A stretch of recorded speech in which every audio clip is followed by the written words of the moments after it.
okay phone cut ಮಾಡಿದ್ರಿ sir ಅಲ್ಲ phone cut ಮಾಡಿ ನಿಂತ್ಕೊಳ್ಳಿ ಹೇಳಿ ರೆಡಿ ರೋಲ್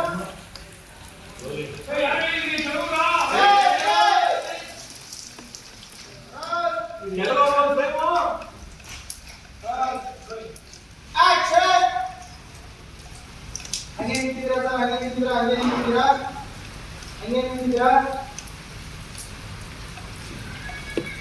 ಹಂಗೆ ನಿಂತಿದ್ದೀರಾ ಓಕೆ ಈಗ ಇನ್ನೊಂದು ಸೀಟ್ ಹೊಡಿತೀನಿ ಹಂಗೆ ಅಲ್ಲೇ ಮತ್ತೆ ಫೋನ್ ಬಂತು ಏನಾಯ್ತು ಮುಗಿ ಏನಾಯ್ತು ಅಷ್ಟು